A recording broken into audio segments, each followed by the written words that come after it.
En el día de hoy, amigo oyente, comenzamos nuestra consideración de los dos libros de Crónicas en el Antiguo Testamento. Gran cantidad de personas encuentran estos libros históricos del Antiguo Testamento un poco faltos de interés. Sin embargo, nos alegra saber que muchas de las personas que han estado viajando con nosotros a través de la Biblia han descubierto hasta ahora que ellos son sumamente interesantes. Quisiéramos decir que tanto el primero como el segundo libro de Crónicas son probablemente menos interesantes que la mayoría de los otros libros. Sin embargo, creemos que esta es una porción emocionante de la palabra de Dios. Vamos a pasar de una manera muy rápida por esta sección, más rápido aún que por cualquier otra porción que hemos estudiado anteriormente. Y quisiéramos que usted escuche con atención la introducción que daremos a los dos libros de Crónicas. Estos dos libros de Crónicas y Reyes son muy similares. Muchos consideran a Crónicas como si fuera un duplicado de Reyes. Ambos cubren el mismo período desde Saúl hasta Sedequías. ¿Y no es eso una duplicación? Históricamente ambos analizan el mismo terreno. Bueno, sobre esto permítanos ser enfáticos, amigo oyente, y decir que, en realidad, no cubren lo mismo. Los libros no son iguales. Los traductores griegos llamaron a estos dos libros los de las cosas omitidas. Ese es un buen título, pero no cubre exactamente todo lo que es necesario y no es realmente adecuado. Aquí hay mucho más que lo que se dejó de decir en los otros libros históricos. Este es otro ejemplo de aquello que señalamos al comienzo de este estudio, o sea, la ley de la repetición o la ley de la recapitulación. El programa y plan de acción del Espíritu Santo, al darnos la palabra de Dios, es el de dar mucha expansión a la verdad, el de cubrir gran cantidad de terreno y luego regresar y hacer resaltar las cosas sobre las que desea hacer una ampliación. Es como si el Espíritu de Dios tomara un telescopio, observara el paisaje para nosotros, y luego toma una sección en particular y la pone en el microscopio para que nosotros la podamos observar. Eso es lo que está sucediendo aquí en estos dos libros de Crónicas. Hemos visto esta ley en acción previamente. Usted recuerda el segundo capítulo de Génesis, repasa los 7 días de la creación y hace énfasis en una sola cosa, la creación del hombre. Para nosotros eso es importante ya que pertenecemos a esa raza. Y es en eso que el primer libro de Crónicas pondrá énfasis. También tenemos algo similar a lo que vimos en el libro de Deuteronomio. Muchas personas piensan que Deuteronomio es simplemente una repetición de las leyes que fueron dadas. Su nombre, Deuteronomio, significa la segunda ley. Lo que en realidad vimos es que no era una repetición. Era la interpretación de la ley bajo la experiencia de 40 años en el desierto, y había muchas cosas que agregar, y necesitaba algunas interpretaciones. Lo que nosotros vamos a encontrar aquí, amigo oyente, es que Dios volverá a recorrer el terreno cubierto en los dos libros de Samuel y en los dos libros de Reyes, para poder agregar algunos detalles y poner énfasis en asuntos que Él considera importantes. Ese es el caso que tenemos delante de nosotros en este primer libro de Crónicas. Por ejemplo, el tema aquí es David. En el segundo libro de Crónicas lo que se destaca es la casa de David.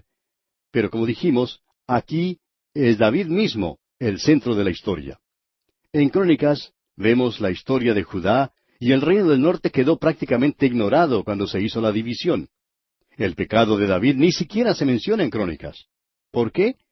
¿Por qué nos mencionó Dios eso en este libro? Bueno, cuando Dios se olvida, amigo oyente.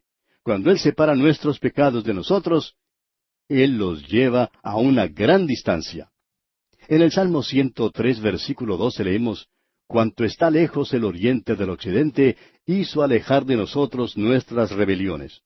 Eso es tan lejos que Dios no vuelve a traerlas. Él no las menciona aquí. Cuando Dios se olvida, amigo oyente, se olvida de veras. En Crónicas también ocupa un lugar de importancia el Templo de Jerusalén. En los libros de Reyes, la historia de la nación se da desde el trono, pero en Crónicas la encontramos desde el altar. En Reyes, el centro está en el palacio, mientras que en Crónicas, el centro es ocupado por el templo. Vamos a decir algo sobre el templo que no hemos dicho antes. En los libros de Reyes tenemos el relato histórico de la política, y en los libros de Crónicas tenemos el relato de la historia religiosa. Crónicas es una interpretación del libro de Reyes, de ahí la continua referencia a este libro cuando leemos Reyes. ¿Usted recuerda que leímos en Reyes, ¿no está escrito en el libro de las crónicas de los reyes de Israel? ¿Por qué? Porque Crónicas es la interpretación. Reyes nos da el punto de vista humano, mientras que Crónicas nos da el punto de vista de Dios, el punto de vista divino.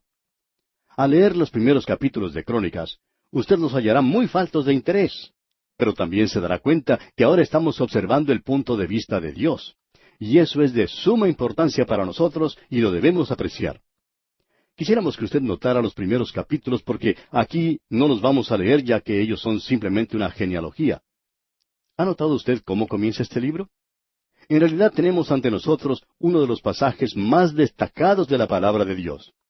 Los primeros 9 capítulos contienen estas genealogías, que en muchos sentidos es algo destacado en la palabra de Dios.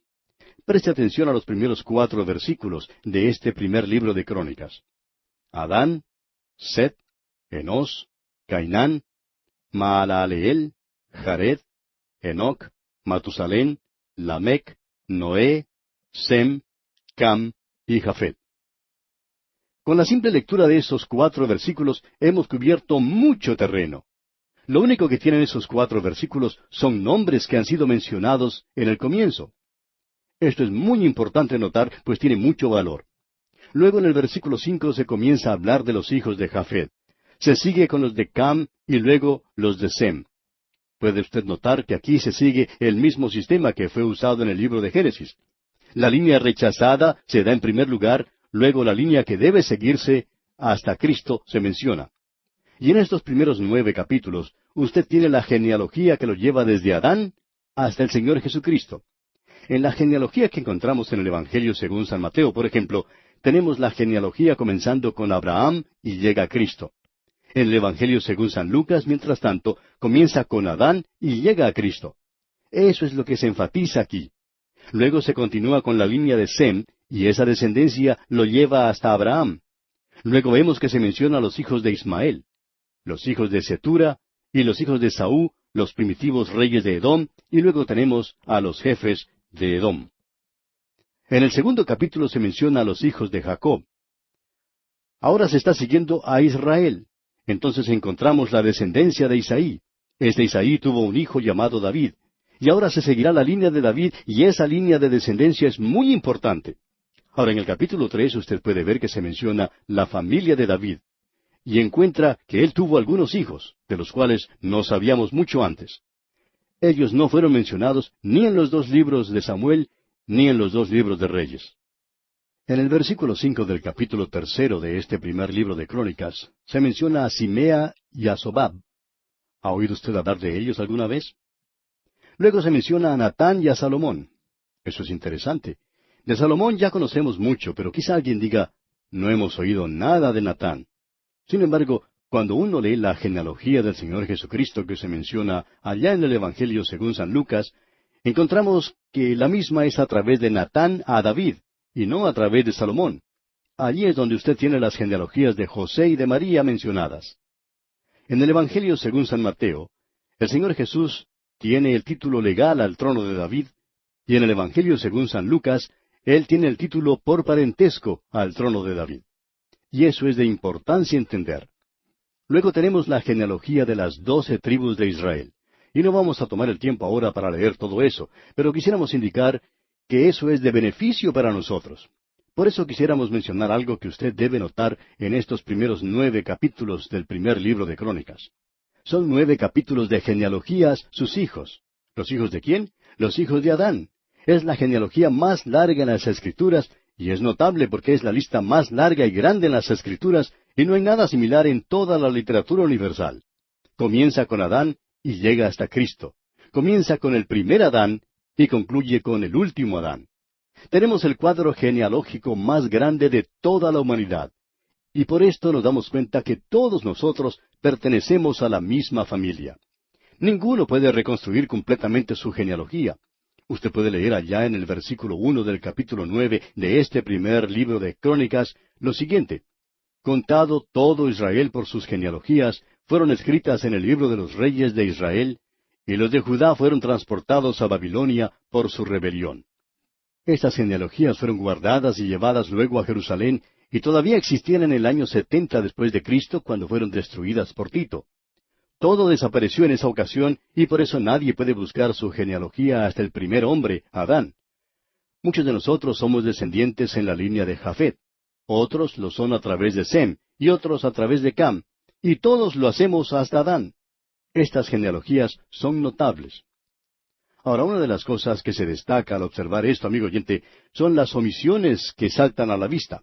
Caín y su familia, por ejemplo, ni siquiera son mencionados. ¿No tuvo acaso Adán un hijo que se llamaba Caín? Sí, pero no aparece mencionado aquí, porque su descendencia se terminó. Fue destruida con el diluvio, allí se acabó. Hay omisiones en todos los cuadros genealógicos, aun en el libro de Génesis. No creemos que el Espíritu de Dios tuviera intención de darnos todas ellas. Después de todo, las que tenemos son bastante monótonas para leerlas. Es nada más que una lista, un nombre después de otro. Pero esto puede iluminar una pregunta importante. ¿Cuántos años tiene la humanidad? Creemos que tiene más de 6,000 años. Creemos que el hombre ha estado en el mundo por muchos años. Pero cuando Dios lo creó, creó a Adán. Era un hombre, no un mono. Hay un dibujo de esos que aparecen en revistas de historietas que presenta en forma satírica la teoría de la evolución y el alardeado progreso de la civilización. Este dibujo muestra una escena de destrucción total. Una bomba atómica ha sido detonada y el hombre se ha destruido a sí mismo.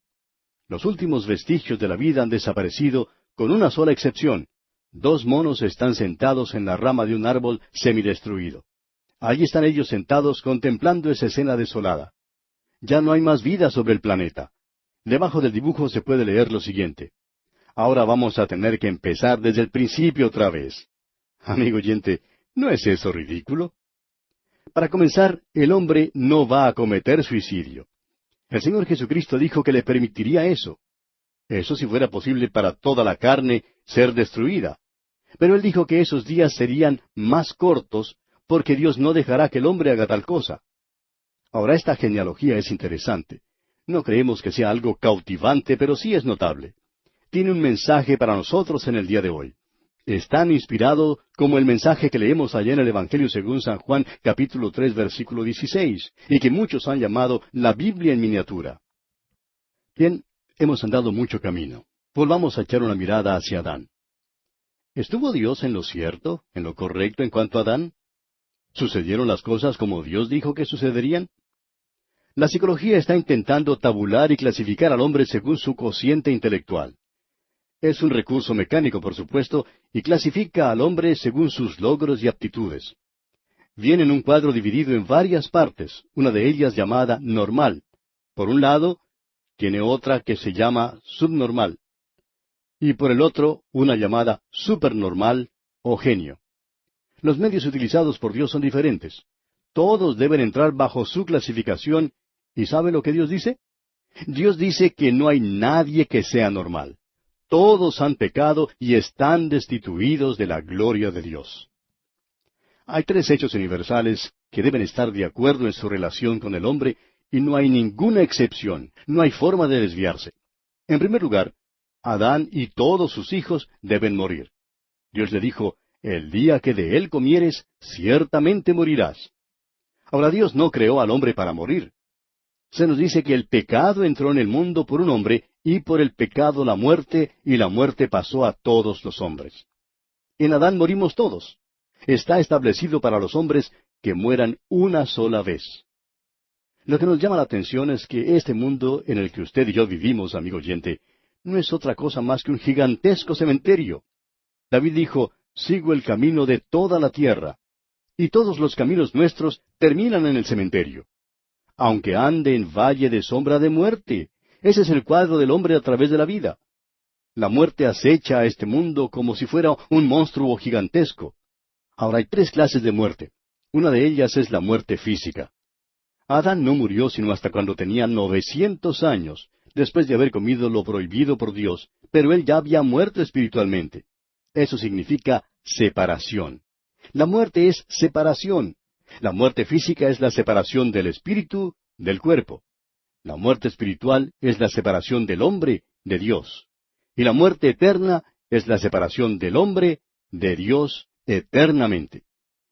Y creemos que eso es lo que el infierno llegará a ser. Es un lugar que nunca recibe la vista de Dios. En ese lugar no existen ni las bendiciones, ni la misericordia, ni el amor de Dios. Y ahora note usted que aquí encontramos otra gran verdad. Adán, junto con todos sus hijos, son pecadores. Ese es el cuadro del hombre. Todos han pecado y están destituidos de la gloria de Dios. Y la prueba de ello es que, como bien sabemos, todos mueren. En Adán todos mueren, dice la Escritura. Todos han pecado en Adán. Abraham era una buena persona, pero Abraham era un pecador.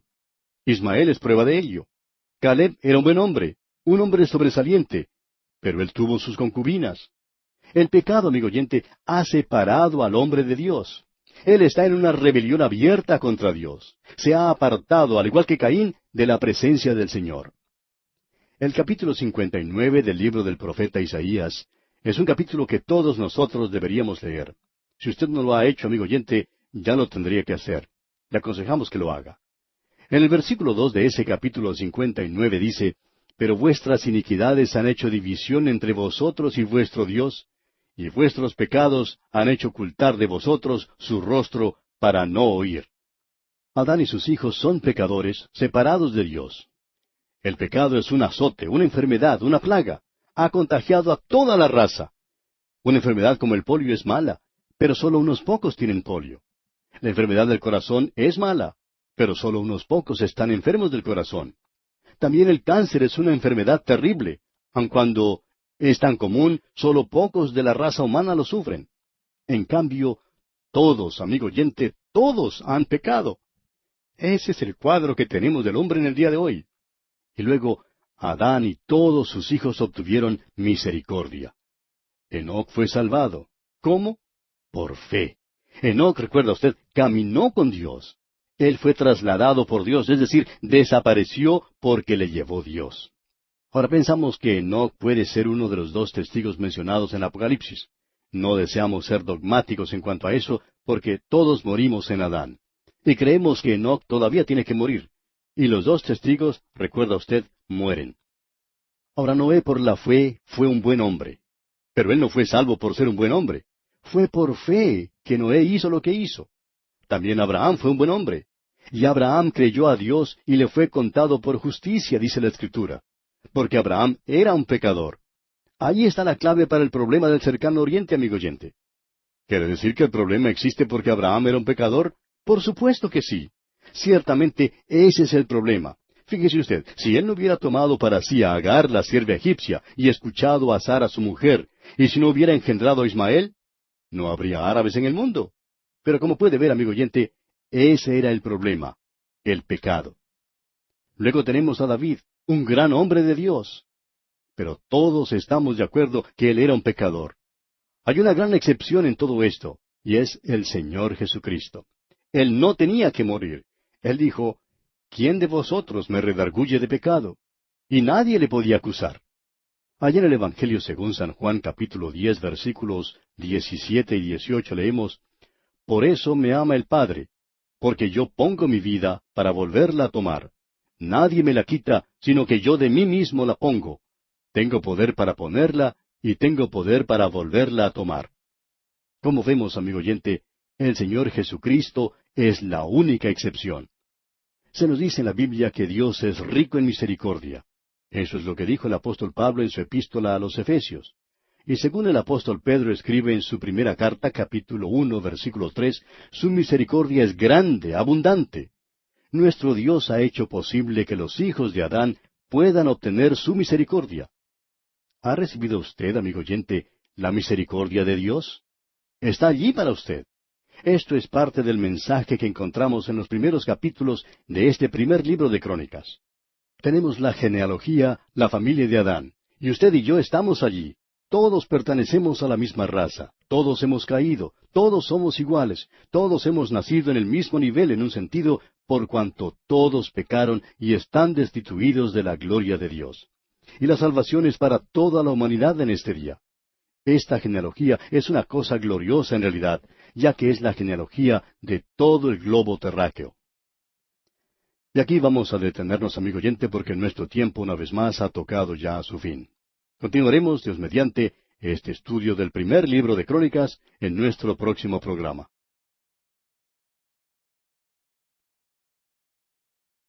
Volvemos en el día de hoy al primer libro de Crónicas, y como dijimos en la introducción, aquí estamos observando el punto de vista de Dios.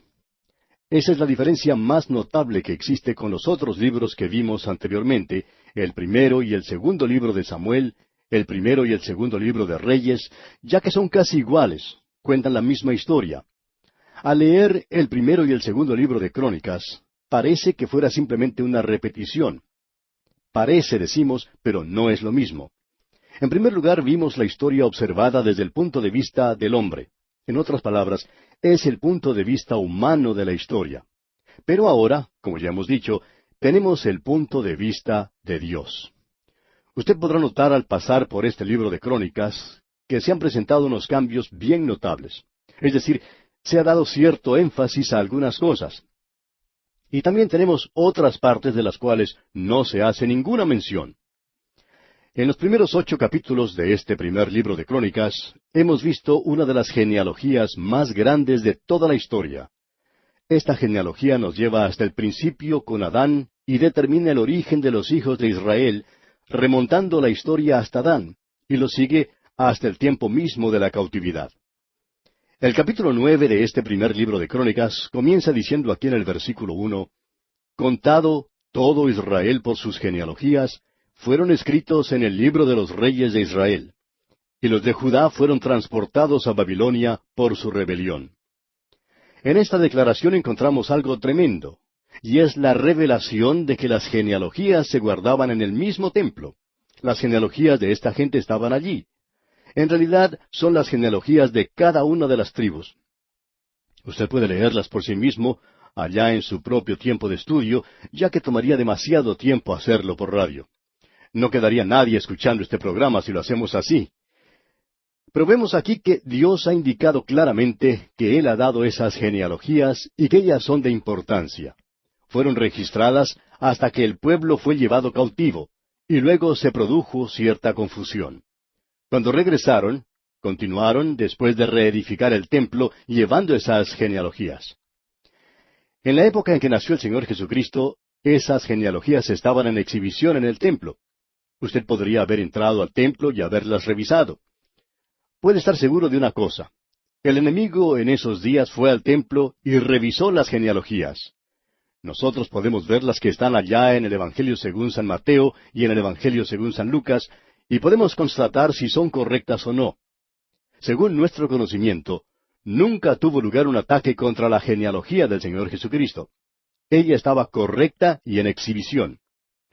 Cuando el templo fue destruido, en el año 70 después de Cristo, todas esas genealogías desaparecieron. Fueron destruidas en esa ocasión. Era un registro tremendo. Y aquí en este primer libro de Crónicas lo tenemos al día, hasta el momento de la cautividad en Babilonia. Pero luego continuó hasta el momento en que el Señor Jesucristo vino a este mundo. Después de Él, tuvo lugar la destrucción de Jerusalén y del templo en el año 70 después de Cristo, como hemos dicho, y por tanto ese archivo desapareció. Ahora quizá usted pregunte, ¿por qué? Bueno, Dios tenía interés en darnos a conocer la familia del Señor Jesucristo. Tenía interés en hacer las cosas bien claras en cuanto a que Él era un hombre entre los hombres. Él vino en la línea o linaje de Adán, y Él es el último Adán. No habrá ningún otro, no habrá un tercer Adán. Él es la cabeza de la última familia. Hay solo 2 familias, la familia de Adán, y esa es una familia perdida. Usted y yo pertenecemos a esa familia. No nacimos en este mundo como personas bellas y dulces. Nacimos como pecadores, amigo oyente, separados de Dios, sin capacidad para Dios. Eso es algo muy obvio, ¿no le parece? Lo podemos ver alrededor nuestro. En China, por ejemplo, ¿están ellos buscando a Dios? Si lo están haciendo, seguro que no lo han encontrado todavía. Tampoco lo han encontrado en la India. Ellos veneran a las vacas en ese país. El hombre ha hecho una figura de Dios en todos los cuadros con los que ha intentado representarlo. Y se nos ha dicho que no debemos hacer imágenes de Dios. Esa es una de las cosas que Dios le enseñó al pueblo de Israel. Pero esta gente se separó de Dios, Y ahora toda la familia humana está en la misma condición. En Adán todos mueren, dice la Escritura. Y usted y yo, amigo oyente, pertenecemos a esa familia. La perspectiva que tenemos en Adán es muy triste. Pero tenemos una esperanza en el Señor Jesús. Y Él es el último Adán. Él es el segundo hombre porque el Señor hará muchos hombres en esta nueva familia, la familia de Dios. Y esa genealogía tiene su origen en aquel que es nacido del Espíritu. Usted puede decir hoy, vine a Cristo y me salvó. Él es mi Salvador y el Espíritu de Dios le ha hecho algo real en mí. Él es mi Salvador. Si usted, amigo oyente, puede decir eso, entonces usted pertenece a la familia del último Adán, y esa es la familia en la cual hay vida. Él nos da la vida. Él dijo que eso fue lo que trajo. Él dijo, yo soy la vida. También dijo, yo he venido para que tengan vida, y para que la tengan en abundancia. Esto no solo es existir. No es uno de esos viajes provocados por la marihuana o cualquier otra de esas drogas, sino un viaje real, verdadero. En realidad, es un viaje que culminará en un viaje al cielo, a su propia presencia. Él vendrá y llevará con él a los suyos.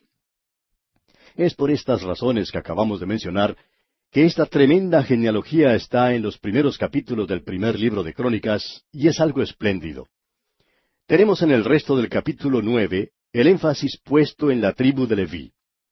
En el versículo 2 vemos algo concerniente a ello. Veamos este versículo 2. Los primeros moradores que entraron en sus posesiones en las ciudades fueron israelitas, sacerdotes, levitas y sirvientes del templo. Quiere decir que el primero de los israelitas pertenecía a la tribu de Leví. Primero los sacerdotes, los que estaban al servicio de Dios, luego los levitas. No todos los miembros de la tribu de Leví servían en el sacerdocio, en realidad la familia de Aarón. Y luego encontramos que éstos se hallaban en el servicio. Ellos preparaban las ofrendas, tenían muchas cosas que hacer en cuanto a los ritos que tenían lugar, y eran en cierto sentido los que cuidaban el templo. Luego tenemos a los sirvientes del templo. Estos pueden haber sido esclavos. Siempre ha existido la duda de si los israelitas tuvieron o no esclavos. Creemos que sí los tuvieron, aunque no de sus propios hermanos. Eso fue lo que llegaron a hacer los gabaonitas, por ejemplo. Fueron usados en el servicio del templo. Para hacerlo más claro, diremos que eran los que tenían a su cargo la limpieza del lugar. Barrían, le daban brillo a los vasos de cobre o bronce, etc. Ellos eran los sirvientes. Su familia es mencionada, y ellos eran pues los sirvientes. Ahora, en el versículo 33 de este capítulo 9 leemos, también había cantores, jefes de familias de los levitas, los cuales moraban en las cámaras del templo, exentos de otros servicios, porque de día y de noche estaban en aquella obra. Se cantaba continuamente, y los cantos eran dirigidos por uno de los levitas. Yo estoy seguro de una cosa, si yo fuera israelita, estoy seguro que no pertenecería a la tribu de Leví porque, bueno, no puedo cantar. Pienso que ellos llevaron la música a un nivel muy alto. David estaba muy interesado en eso, según vemos en el relato bíblico. Luego tenemos algo significativo al final de este capítulo, y es la descendencia de Saúl. Se menciona la familia de Saúl y la de su hijo Jonatán, y eso es algo notable. Él fue rey por solo un breve período de tiempo.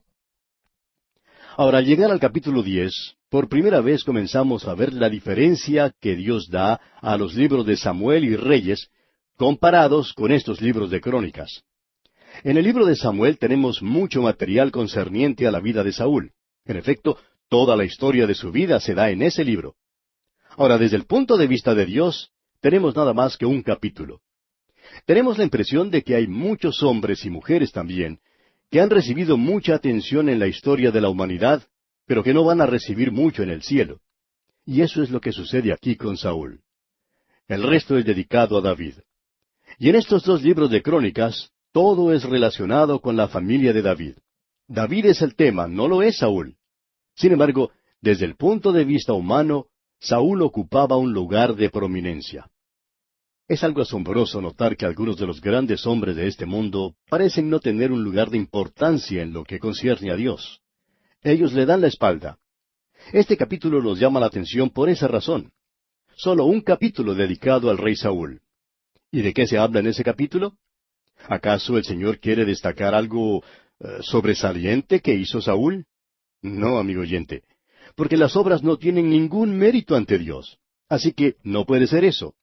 En realidad, habla de la muerte de Saúl. Cuenta cómo murió. Se nos dice algo aquí que es realmente sorprendente. Usted recordará que cuando estábamos leyendo el primero y el segundo libro de Samuel, tratamos de determinar quién mató a Saúl.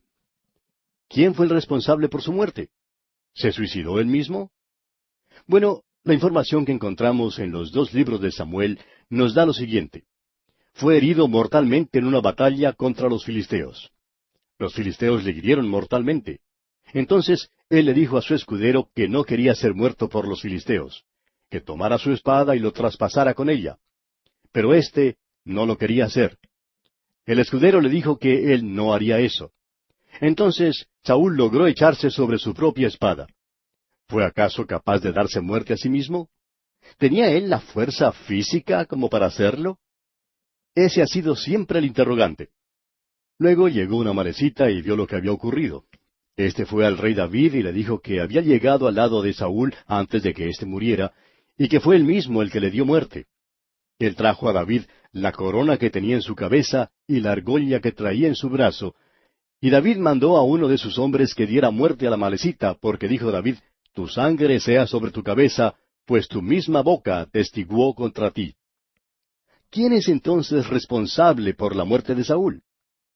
Con un caso como este, se necesita un cuerpo de detectives para poder encontrar al culpable. Pero no necesitamos hacer eso, amigo oyente, porque vamos a tener la confesión de quien en realidad le quitó la vida a Saúl. ¿Quién, pues, fue responsable? Bien, leamos entonces el relato que tenemos en los primeros 3 versículos de este capítulo 10 del primer libro de Crónicas. Los filisteos pelearon contra Israel, y huyeron delante de ellos los israelitas, y cayeron heridos en el monte de Gilboa. Y los filisteos siguieron a Saúl y a sus hijos, y mataron los filisteos a Jonatán, a Abinadab y a Malquisúa, hijos de Saúl. Y arreciando la batalla contra Saúl, le alcanzaron los flecheros, y fue herido por los flecheros. Ahora, aparentemente él no murió. Sigamos leyendo los versículos 4 hasta el 7. Entonces dijo Saúl a su escudero, saca tu espada y traspásame con ella, no sea que vengan estos incircuncisos y hagan escarnio de mí. Pero su escudero no quiso, porque tenía mucho miedo. Entonces Saúl tomó la espada y se echó sobre ella. Cuando su escudero vio a Saúl muerto, él también se echó sobre su espada y se mató. Así murieron Saúl y sus 3 hijos, y toda su casa murió juntamente con él. Y viendo todos los de Israel que habitaban en el valle, que habían huido, y que Saúl y sus hijos eran muertos, dejaron sus ciudades y huyeron, y vinieron los filisteos y habitaron en ellas. Ahora, por lo que hemos leído, suponemos que cuando el amalecita llegó al lugar, Saúl ya estaba muerto. Pero él fue ante David y le contó que él había dado muerte a Saúl, porque sabía que entre David y Saúl había una enemistad. Pensó quizá que David le daría algún honor y quizá una recompensa. Él nunca pensó que recibiría lo que le tocó recibir. David le dijo, te has condenado por tu propia boca. Tú diste muerte al rey. Y le ajustició, le condenó por lo que él había confesado. Pero aparentemente el hombre era inocente. Él fue muy tonto, por supuesto, en tratar de ganar mérito con algo que no había hecho, y por lo cual no merecía en realidad ningún mérito, ni tampoco merecía ser culpado. Pero eso fue lo que ganó cuando llegó a la presencia de David. Notemos ahora lo que dicen aquí los versículos 8 hasta el 10 de este capítulo 10 del primer libro de Crónicas. Sucedió al día siguiente que al venir los filisteos a despojar a los muertos, hallaron a Saúl y a sus hijos tendidos en el monte de Gilboa. Y luego que le despojaron, tomaron su cabeza y sus armas, y enviaron mensajeros por toda la tierra de los filisteos para dar las nuevas a sus ídolos y al pueblo. Y pusieron sus armas en el templo de sus dioses, y colgaron la cabeza en el templo de Dagón. Los filisteos le hicieron esa gran afrenta a Saúl. Le llevaron a Ascalón, al templo de Dagón, el mismo lugar a donde habían llevado a Sansón. Allí llevaron la cabeza y las armas de Saúl. Ahora en los versículos 11 y 12 leemos, Y oyendo todos los de Jabes de Galaad lo que los filisteos habían hecho de Saúl, se levantaron todos los hombres valientes, y tomaron el cuerpo de Saúl y los cuerpos de sus hijos, y los trajeron a Jabes, y enterraron sus huesos debajo de una encina en Jabes, y ayunaron 7 días. Ahora quizá alguien pregunte, ¿y eso aclara el caso? No, todavía no. ¿Quién es entonces en realidad el responsable? Bueno, permítanos leer ahora un versículo que es de mucha importancia, y que quizá usted puede pasar por alto al leer las Escrituras. En realidad son 2 versículos, los últimos 2 versículos de este capítulo 10 del primer libro de Crónicas, versículos 13 y 14, que dicen, Así murió Saúl por su rebelión con que prevaricó contra Jehová, contra la palabra de Jehová, la cual no guardó, y porque consultó a una adivina, y no consultó a Jehová. Por esta causa lo mató, y traspasó el reino a David, hijo de Isaí. ¿Quién fue entonces el que mató a Saúl? Bueno, leímos, y no consultó a Jehová.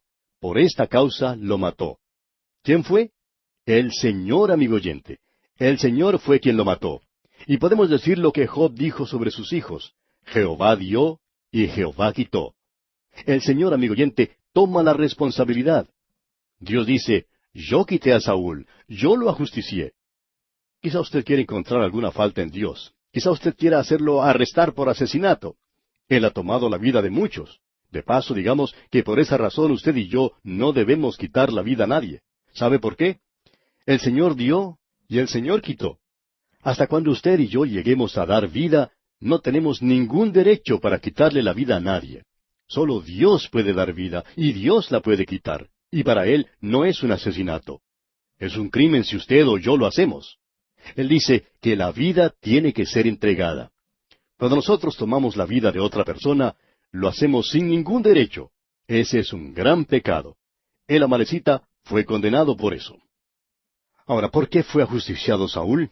Leímos, murió Saúl por su rebelión con que prevaricó contra Jehová, contra la palabra de Jehová, la cual no guardó. Ahora, ¿cuál fue ese gran pecado?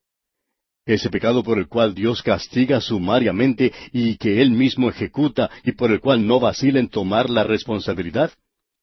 Él tomó la vida de Ananías y Zafira, ¿recuerda usted? Mucha gente acredita a Pedro ese acto. Pero Simón Pedro tiene que haber sido una de las personas más sorprendidas con lo que sucedió, especialmente en el caso de Ananías. Él ni siquiera pensó que eso iba a ocurrir. Pero Dios asumió la responsabilidad por lo que pasó. Era un pecado de muerte. Y este hombre murió por causa de su delito. Muchas veces Dios tiene que intervenir y tomar una vida por causa del pecado. Él tomó la vida de ese hombre. En el transcurso de mi vida he visto a muchas personas que han sido separadas de muchas maneras por Dios. Él puede simplemente ponerlo a un lado y olvidarlo. Lo puede separar de su servicio. O lo puede aún quitar de su ministerio. Dios actúa en los asuntos de los hombres. Él no ha renunciado a su poder. Él todavía está controlando este universo. Este es su universo. De paso, digamos que Él lo hace según su propio gusto, según su propio criterio. Si Él quiere quitar a alguien de este mundo, lo puede hacer porque son sus asuntos, no los suyos o los míos. Él no nos tiene que dar ninguna clase de explicación por lo que hace, pero nosotros sí tenemos que rendir cuentas ante Él. Él es quien está en control. Él es el que hace las decisiones. Este hombre no consultó con el Señor. Él se volvió hacia el mundo. Y usted, amigo oyente, ¿a quién está escuchando? ¿Oye usted la voz de Dios? ¿O está escuchando las voces de los hombres? O peor aún, ¿está escuchando a Satanás? Esto es lo que hace que Dios entre en los asuntos de los hombres y actúe con severidad. Este capítulo 10 es un gran capítulo y nos ha ayudado a ver mucho mejor un tema que hasta ahora ha sido un poco oscuro. Llegamos ahora al capítulo 11 de este primer libro de Crónicas. Los que están estudiando con las notas y bosquejos que enviamos a nuestros oyentes podrán notar que estamos al comienzo de la tercera división de este libro. En los primeros 9 capítulos encontramos esa notable genealogía. Sería mejor que dijéramos genealogías, ya que son varias. Son destacadas indudablemente. Y tenemos ante nosotros algo digno de destacar, como ya mencionamos. Solo un capítulo dedicado a Saúl. y desde el punto de vista de Dios, no hizo tanto impacto como muchas personas pensaban que podría hacer. Desde el punto de vista de Dios, este hombre no impresionó al Señor para nada. Pero aquí en este capítulo 11, usted verá que tenemos en realidad dos capítulos, ya que son el 11 y el 12, dedicados a los valientes de David.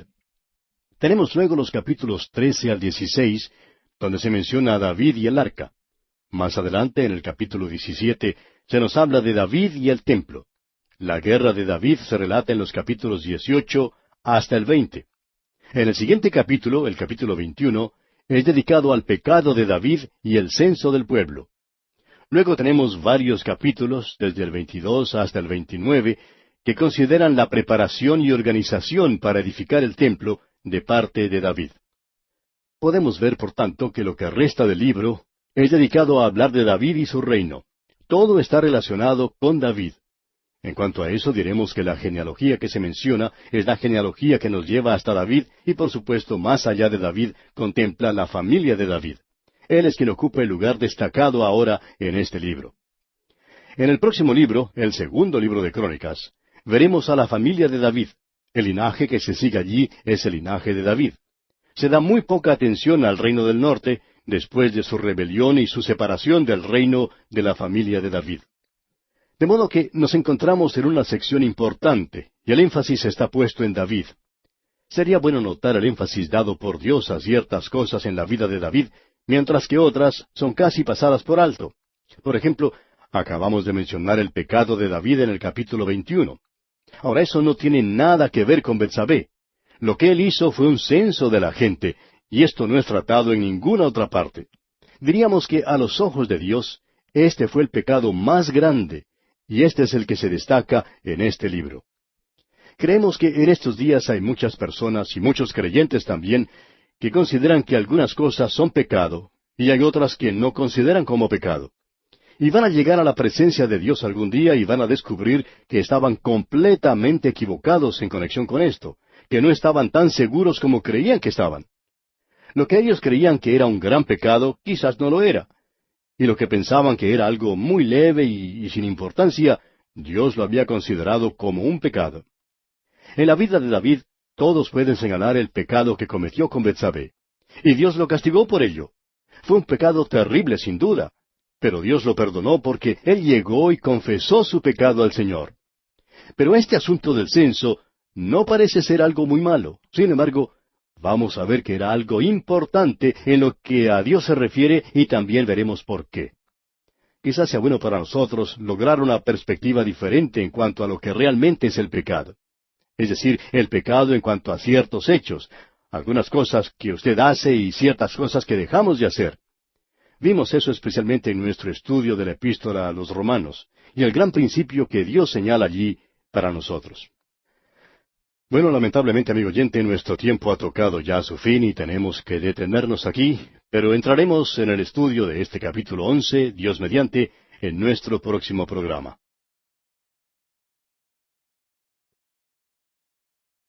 Continuamos hoy nuestro recorrido por este primer libro de Crónicas y llegamos al capítulo 11. Y en nuestro programa anterior decíamos que estamos aquí al comienzo de la tercera división de este libro. En los primeros 9 capítulos encontramos esa notable genealogía, o mejor, genealogías, ya que son varias. Son destacadas indudablemente. Tenemos ante nosotros algo digno de destacar. Solo un capítulo es dedicado a Saúl. O sea que, desde el punto de vista de Dios, no hizo tanto impacto como muchas personas pensaban que podría hacer. Desde el punto de vista de Dios, este hombre no impresionó al Señor para nada.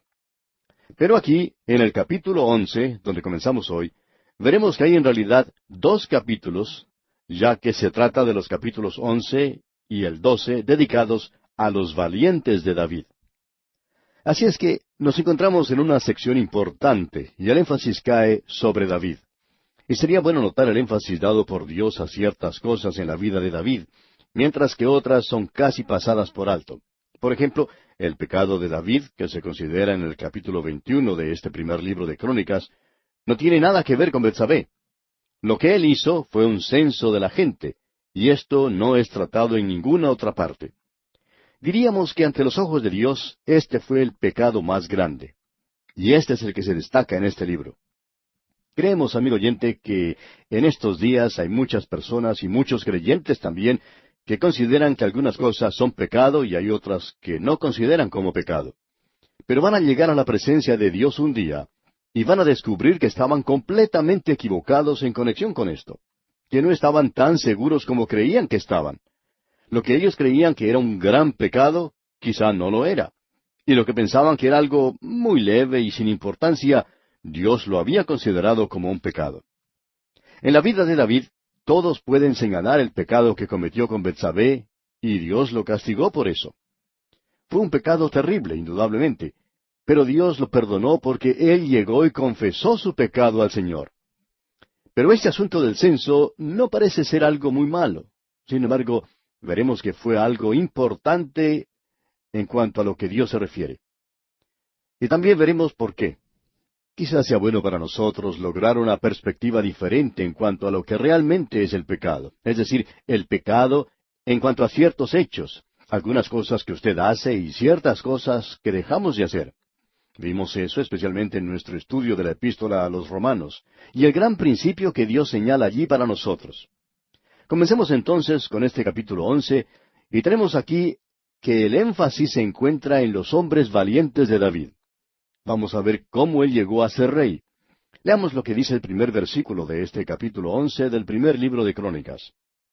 Entonces todo Israel se juntó a David en Hebrón, diciendo, He aquí nosotros somos tu hueso y tu carne. Usted recordará, amigo oyente, que cuando leímos en los otros libros dobles, cuando se mencionó esta historia, se nos dijo que David reinó por 7 años solo sobre 2 tribus en el sur, la de Judá y la de Benjamín, y que su reino estuvo en Hebrón. Todo eso ha pasado ahora. ¿Por qué? Porque Dios los está observando como una nación, formada por todas las 12 tribus. Y en el libro de Dios, la fecha cuando Él llegó a ser rey fue cuando lo hizo sobre las 12 tribus, y cuando todo Israel lo llegó a aceptar. Ellos dijeron, Nosotros somos tu hueso y tu carne.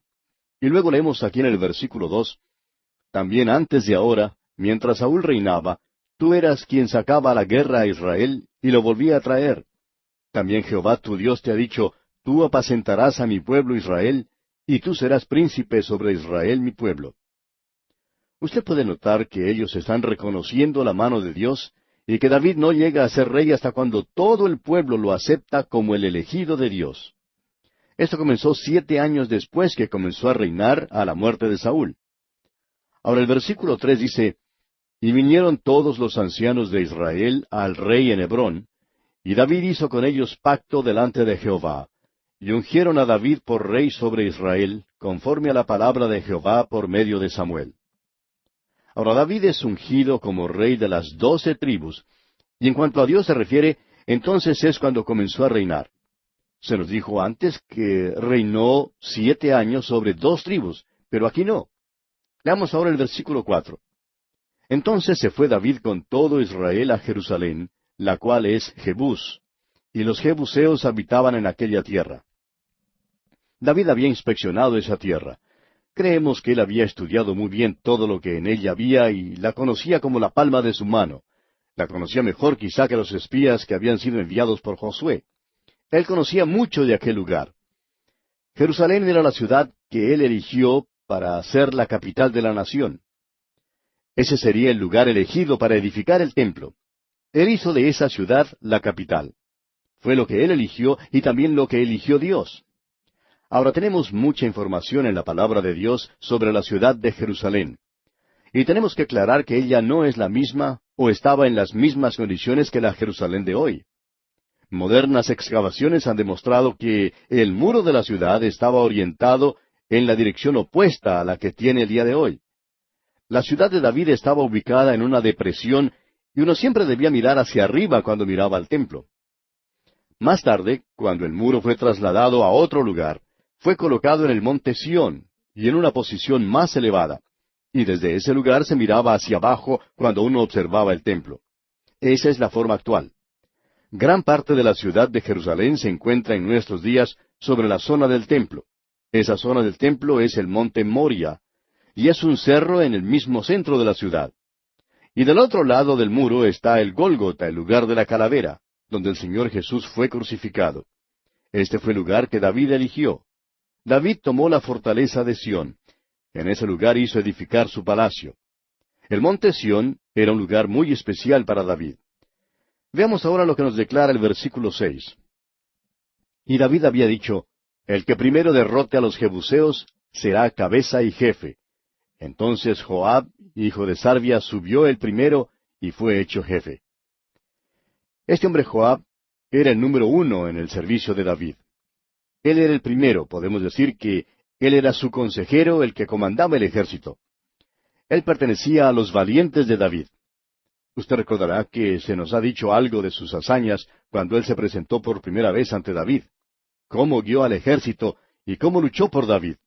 Así es que este hombre llegó a ser capitán del ejército. Él era el que dirigía todos los asuntos militares en los días de David. Él estaba comandando todo lo relacionado con el ejército, la marina y todo lo demás que podía haber existido militarmente en esos días. Dentro de unos momentos vamos a ver la lista de los hombres valientes de David, pero antes notemos el versículo 7 de este capítulo 11. Y David habitó en la fortaleza, y por esto la llamaron la ciudad de David. La ciudad de David es el área del monte Sión. A David le encantaba ese lugar. Aparentemente allí mismo Hiram construyó el palacio. Eso es importante y lo debemos notar. Veamos ahora el versículo 8. Y edificó la ciudad alrededor desde Milo hasta el muro, y Joab reparó el resto de la ciudad. Joab no solo es un soldado, sino que también es un arquitecto. Él estaba a cargo de la reconstrucción de la ciudad. Y pasamos ahora al versículo 9. Y David iba adelantando y creciendo, y Jehová de los ejércitos estaba con él. David llegó a su reino al lugar más alto posible. Pensamos que cuando uno mira o estudia cualquier ciudad de la historia antigua, cuando uno observa grandes naciones en el mundo, como lo fueron Egipto, Babilonia o Persia, y aún antes que ellas, la nación Etea, es necesario recordar que fue David quien llevó a esta gente al lugar de notabilidad e influencia por todo el mundo. Esa fue la base que permitió a Salomón presentar un testimonio al mundo en esos días. Y ahora tenemos la lista de los hombres valientes de David. Parecería algo extraño que esa lista esté incluida en este relato. Estos fueron los hombres que se unieron con David cuando éste fue rechazado. Ahora que él llega a ocupar una elevada posición, como lo es la de rey, ellos también son ascendidos en sus posiciones. Debemos decir aquí que existe una correlación entre esta situación y el Señor Jesucristo, y es algo que no debemos pasar por alto. El Señor Jesucristo está llamando hoy un pueblo para su nombre. Ellos son los hombres valientes del Señor. Los nuestros son días en los cuales Él es rechazado. De la misma manera como fue rechazado David, quien luego llegó a ser rey, pero que hasta ese momento no lo podía hacer porque Saúl estaba reinando. Dios le había dado a Saúl todas las oportunidades que necesitaba para corregirse, pero no lo hizo. Por eso se encontraba David en un estado de rechazo, pero él había logrado reunir a sus hombres de valor. Ahora Cristo es rechazado por el mundo en nuestros días. No es necesario cansarse para poder destacar eso. Si usted, amigo oyente, no puede apreciar eso, entonces no puede apreciar nada.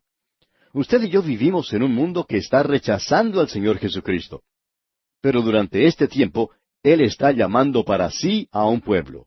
Él es el Rey, y uno de estos días Él vendrá a tomar su lugar en el reino. Hoy, Él es nuestro Señor y nuestro Maestro, nuestro Salvador. Así es que debemos esperar hasta cuando Él llegue a tomar su lugar como Rey. Se nos dice en la Biblia que nosotros vamos a reinar con Él. Ahora, si Él es rechazado, ¿por qué los creyentes quieren llegar a ser las personas más populares en la ciudad? Usted, amigo oyente, no puede ser popular. El Señor Jesús dijo, si a mí me han perseguido, también a vosotros os perseguirán. El doctor Roberto Schuller dijo, yo no juzgo a los hombres por los amigos que tienen, sino por los enemigos. Si usted tiene los enemigos debidos, entonces está bien. Y amigo oyente, yo quiero estar seguro que los amigos de Satanás no me quieran. Me alegra poder decir que aquellos que no desean estudiar la palabra de Dios, y esto es siempre una realidad en la iglesia, aquellos que están contra los estudios bíblicos, odian el estudio de la Biblia. Algunos llevan una gran Biblia debajo de su brazo y parecen muy piadosos, pero en realidad, amigo oyente, odian estudiar la palabra de Dios. Y me alegro de no ser amigo de ellos porque siempre he insistido en el estudio de la Biblia. Usted es juzgado por los enemigos que tiene. Ahora, ¿cuáles son? Estamos en el tiempo del rechazo de Cristo, pero Él está llamando a sus hombres valientes. Volviendo ahora al primer libro de Crónicas, permítanos dirigir su atención hacia tres grupos de personas. Ya hemos mencionado uno de ellos antes. Son los que trajeron agua del pozo de Belén para que David la pudiera beber. Esa historia es emocionante. Veamos algunas de las cosas que ocurrieron durante el período de su rechazo. Veamos los versículos 16 al 19. David estaba entonces en la fortaleza, y había entonces guarnición de los filisteos en Belén. David deseó entonces y dijo, ¿quién me diera de beber de las aguas del pozo de Belén que está a la puerta? Y aquellos tres rompieron por el campamento de los filisteos, y sacaron agua del pozo de Belén que está a la puerta, y la tomaron y la trajeron a David. Mas él no la quiso beber, sino que la derramó para Jehová, y dijo, Guárdeme mi Dios de hacer esto. ¿Había yo de beber la sangre y la vida de estos varones, que con peligro de sus vidas la han traído? Y no la quiso beber. Esto hicieron aquellos tres valientes. Estos hombres son destacados como los más valientes.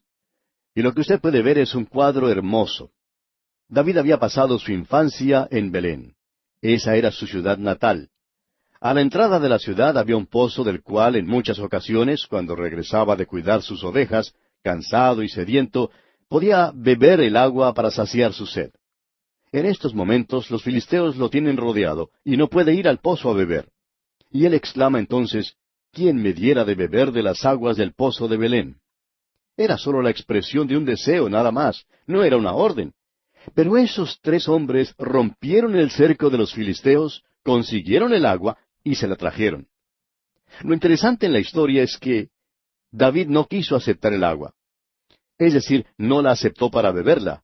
La aceptó, pero para derramarla como una ofrenda a Jehová. ¡Qué hermoso cuadro es este, amigo oyente! Agua del pozo de Belén. Ahora, ¿cuál es el agua de Belén? Ninguna otra cosa sino Cristo mismo. Piense, amigo oyente, en los innumerables actos de valor llevados a cabo por aquellos que a través de los siglos han ido a buscar esa agua para llevarla a un mundo sediento. Podemos pensar en cientos y cientos de personas que han dejado sus hogares para ir a tierras lejanas llevando consigo el agua de vida. En todos los países del mundo, ya sean de Europa, América Hispana, África y Asia, se puede ver hombres y mujeres dedicados, consagrados a esa tarea. Ellos han tenido que pasar muchas barreras para poder llevar consigo la palabra de Dios a quienes no la conocen. Creemos que el Señor no se ha olvidado de ellos. Estos tres hombres de valor, pues, irrumpieron a través de las fuerzas enemigas para cumplir su cometido. Fue algo maravilloso lo que hicieron. Luego notamos lo que hizo David con el agua. Lo que él había expresado no era una orden, solamente un deseo. Pero el Señor Jesús nos ha dado una orden de ir y predicar el Evangelio. Pero volviendo a David, ¿notó usted lo que él hizo? Él no era egoísta. No nos sorprende el amor y la valentía demostrada por sus soldados. Ellos estaban dispuestos a sufrir por él, porque él estaba dispuesto a sufrir con ellos. Él no quería beber el agua porque sus hombres no tenían agua para beber. Así que él tomó un lugar con ellos. Él reconoció el valor de sus hombres. ¿Recuerda usted lo que el Señor Jesucristo dijo allá en la cruz? Lo leemos allá en el Salmo 22. Dice, he sido derramado como aguas. Él tomó su vida y la derramó como agua en la tierra. Él hoy tomó su lugar en esta tierra. Dice la Escritura, porque un niño nos es nacido, hijo nos es dado. Una historia de la Segunda Guerra Mundial cuenta que unos soldados habían quedado sin comunicación con su puesto de comando cuando una granada había cortado el cable de sus teléfonos de campaña. Se envió entonces a un soldado para que reparara el daño, y él hizo la conexión. Ahora el soldado no regresó. Cuando la batalla terminó, lo encontraron muerto, pero aún tenía en sus manos el alambre del teléfono uniendo las dos puntas. Él había hecho el contacto. El Señor Jesucristo, amigo oyente, es quien ha sido derramado como agua. Él hizo el sacrificio. Y nosotros también tenemos que hacer el sacrificio si queremos ser recompensados por Él. No es como algunos piensan que Él recompensará a todos. Ahora, el tercer incidente que deseamos resaltar es uno que es muy apreciado y se encuentra aquí en el versículo 22 de este capítulo 11 del primer libro de Crónicas. Leamos este versículo 22.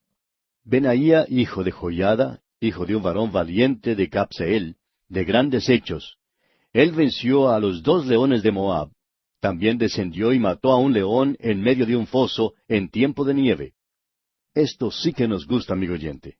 Esto es realmente interesante porque este hombre mató a un león. ¿Y notó usted cuándo lo hizo? Lo hizo en un día de nieve. Es maravilloso tener creyentes que van a las reuniones cuando está lloviendo, en un domingo por la noche, o a una reunión durante la semana. El Señor no deja pasar esas cosas desapercibidas, amigo oyente. Y bien, pasamos ahora al capítulo 12. Y aquí deseamos destacar un incidente que encontramos relatado en los versículos 15 al 18 de este capítulo 12. Estos pasaron el Jordán en el mes primero, cuando se había desbordado por todas sus riberas, e hicieron huir a todos los de los valles, al oriente y al poniente. Asimismo, algunos de los hijos de Benjamín y de Judá vinieron a David al lugar fuerte. Y David salió a ellos, y les habló diciendo, Si habéis venido a mí para paz y para ayudarme, mi corazón será unido con vosotros. Mas si es para entregarme a mis enemigos, sin haber iniquidad en mis manos, véalo el Dios de nuestros padres, y lo demande. Entonces el Espíritu vino sobre Amasai, jefe de los 30, y dijo, Por ti, oh David, y contigo, oh hijo de Isaí, paz, paz contigo, y paz con tus ayudadores, pues también tu Dios te ayuda. Y David los recibió, y los puso entre los capitanes de la tropa. Tenemos aquí a un grupo de hombres, pertenecían a la tribu de Gad, que se presentan ante David. Habían cruzado el río Jordán en la época de las inundaciones. Estaban listos a abandonar la lucha, y David sale a recibirlos, sale a verlos. Ahora David no sabía quiénes eran los que venían a él, no sabía si eran amigos o enemigos. Y les dijo, Si ustedes quieren hacerme daño, los voy a destruir. Pero ellos le dijeron, No, no, David, hemos venido para luchar contigo a tu lado. Esto es maravilloso, amigo oyente. Ahora no creemos que esto sea consagración. Creemos que es más bien servicio. Querían vivir por David, querían estar a su lado. No creemos que uno de los problemas que tienen los creyentes hoy en día sea el de servicio. Hay muchos que piensan que deben estar siempre ocupados. Pero ese no es nuestro problema, amigo oyente. ¿Quiere usted vivir por Cristo? Eso es lo que dijeron estos hombres. David, queremos estar a tu lado, queremos vivir para ti, queremos dedicarnos a tu servicio. Amigo oyente, permítanos decirle que Él, el Señor Jesucristo, le ha llevado sobre el Jordán por medio de su muerte y resurrección. Usted ha sido bendecido con toda clase de bendiciones espirituales, pero tiene que regresar al mundo para vivir una vida cristiana. En el cielo va a poder vivir una vida cristiana, pero Él quiere que la viva aquí, en la tierra, ahora mismo. Él dice, No ruego que los quites del mundo, sino que los guardes del mal. Eso es aquí, ahora y hoy. Y este es el único lugar donde usted tendrá la oportunidad de vivir la vida cristiana aquí en este mundo. Usted, amigo oyente, debe dedicarse a Él. Y creemos que le va a costar algo. Esa idea de que vivir la vida cristiana es algo pobre, es una cosa de timoratos, una vida llena de evasivas, tratando de evadir obligaciones y de hipocresía, es algo muy equivocado. Usted, amigo oyente, necesita cruzar el río desbordado. Va a tener que ir hasta David, va a tener que ir a aquel que es mayor que David, el Señor Jesucristo, y rendirse a Él. Qué gozo es, amigo oyente, poder estar al servicio del Señor Jesucristo. Y bien, aquí vamos a detenernos por hoy, amigo oyente, porque nuestro tiempo toca ya a su fin. En nuestro próximo programa, Dios mediante, comenzaremos a estudiar el capítulo 13 de este primer libro de Crónicas. Y continuaremos hablando de David y en particular de David y el arca que se menciona en los versículos 13 al 16 del capítulo 13. Ese es el punto de vista de Dios, del primer intento que hizo David por llevar el arca a Jerusalén. Y Dios tomó nota de eso, porque lo que David hacía era algo que complacía a Dios. Y David le dio énfasis a esto. Es que Dios no solamente lo ensalzaba porque ganaba sus batallas en la guerra, sino que lo ensalzaba porque estaba interesado en los asuntos espirituales. Eso era lo de mayor importancia. Esto es, pues, lo que veremos en nuestro estudio del capítulo 13 del primer libro de Crónicas.